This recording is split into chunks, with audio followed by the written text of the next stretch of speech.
ہے اللہ اکبر. لیکن جب آپ اپنی ٹیکنالوجی سے پھولوں کا رس نکالیں گے تو نکلنے والی رس کا ذائقہ پھیکا ہوگا, میٹھا نہیں ہوگا. لیکن وہ مکھی جو پھولوں کا رس چوس کر اپنے شہد میں انڈیلتی ہے تو وہ رس شہد بن جاتا ہے. نہیں کہا سبحان اللہ میرے بھائی؟ بلند بلند آواز سے کہیے سبحان اللہ. میں نے کہا وہ مکھی جو پھولوں پہ بیٹھ کر وہاں سے اٹھ کر شہد کی وہاں سے اٹھ کر چھٹے کی طرف آئے, رس کو انڈیلے, مکھی بھی رس کو انڈیل دے. تیری ٹیکنالوجی بھی پھولوں سے رس کو نکال لے, ذائقہ دونوں کا مختلف ہوگا. ٹیکنالوجی تو بہت آگے چلی گئی لیکن میٹھا نہیں کر سکی, پھولوں کا رس میٹھا نہیں ہو سکا. وجہ کیا تھی؟ آئیے پوچھتے ہیں روایات سے, آئیے پوچھتے ہیں محدثین سے.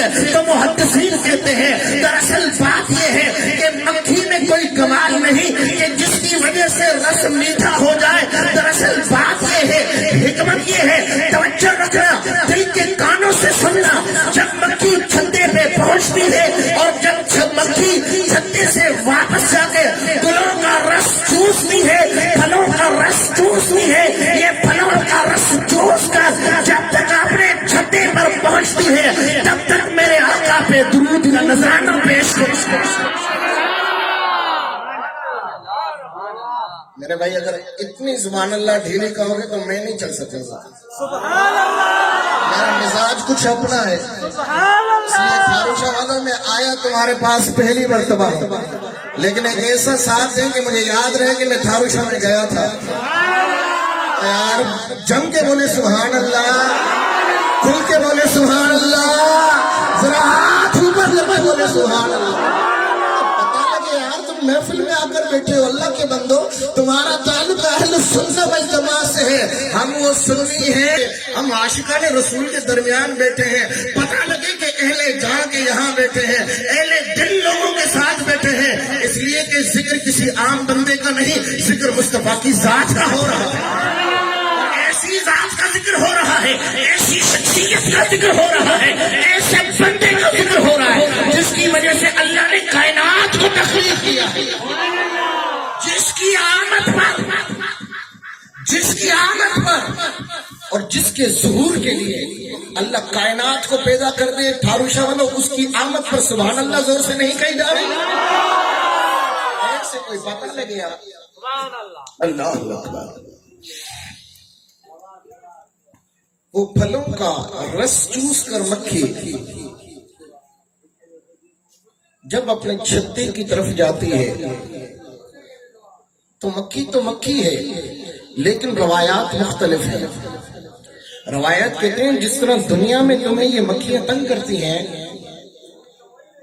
یہ جو لوگ گناہگار جہنم میں داخل کیے جائیں گے, دنیاوی مکھیاں بھی اللہ تعالیٰ جمع فرما کر جہنم میں داخل فرمائے گا.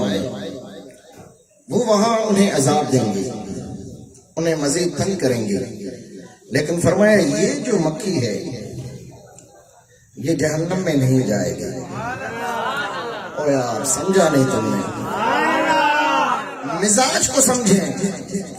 مزاج میں نے پہلے ہی آپ کو ایک لائن دے دی کہ مکھی پھلوں سے اٹھ کر چھتے کی طرف جاتی ہے. روایت میں آتا ہے درمیان میں درود کا نذرانہ پڑھتی ہے, درود کے گجرے پڑھتی ہے. اب میں نے شروع میں کہہ دیا مکھی کے قسم کتنے ہیں؟ دو قسمیں. دو. تو ایک مکھی تو وہ ہے کہ جو دنیا میں بھی تمہیں تنگ کرتی ہے, پھر رب انہیں آخرت میں جمع فرما کر انہیں بھی جہنم میں داخل فرمائے گا. یہ اس لیے جہنم میں نہیں فرمائے گا, اسے داخل کرے گا کہ تمہیں تنگ کرتی ہے, بلکہ اس لیے کہ تاکہ جو گناہگار بندے ہیں انہیں جا کر مزید ان کی اذیت میں, ان کے عذاب میں جو ہے زیادتی پیدا کرے.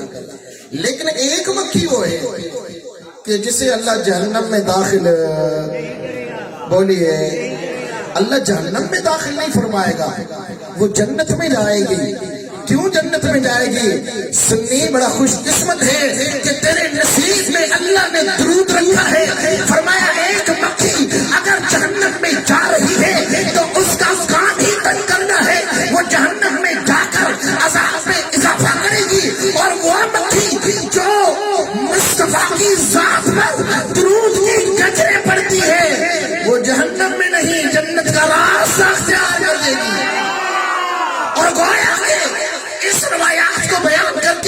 محدثین نے یہ بات کو ثابت کر دیا.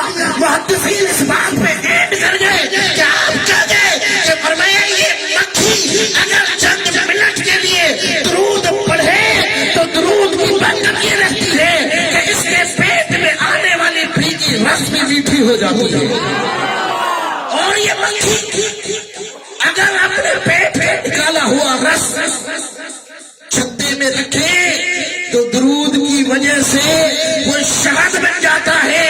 اور نہ صرف اسے دنیا کا فائدہ ملتا ہے کہ لوگ شہد سے دیوانے ہوتے ہیں, بلکہ اس کا اخروی فائدہ یہ ہوگا کہ ایسی مکھی جس نے دنیا میں مصطفیٰ کی ذات پہ درود پڑھا, اللہ تعالیٰ اسے قیامت کے دن جنت میں داخل فرمائے گا. میں نے کہا جب مکھی درود پڑھ کر جنت میں جا سکتی ہے, مکھی درود پڑھ کر اپنے پیٹ کا رس شہد بنا سکتی ہے, سنی اگر تیرے سینے میں مصطفیٰ کی محبت ہو, مصطفیٰ کا پیار ہو, اور مصطفیٰ کی عزت اور احترام ہو, مصطفیٰ کی عظمت ہو, اور مصطفیٰ کا درود ہو, تو تیرا سینہ بھی مدینہ بن جائے گا. اور اگر یہ تیرا مدینے والا سینہ جب قبر میں جائے گا تو پھر قبر میں عذاب نہیں, بلکہ کہا جائے گا نم کا نومت العروس, ایسے سو جا جیسے دلہن اپنے شوہر کے ساتھ سو جاتی ہے. پھر کہا جائے گا بشرو, انہیں خوشخبری دے دو. انہیں کس چیز کی خوشخبری دے دو؟ اور میں جنات نعیم کی انہیں خوشخبری دے دو. سنی تیرے حصے میں درود آیا ہے, کہیے سبحان اللہ. ہمارے حصے میں درود آیا ہے, ہم درود والے ہیں. مجھے ذرا احتیاط سے بولنا ہے, مرکزی بندے کہیے سبحان اللہ.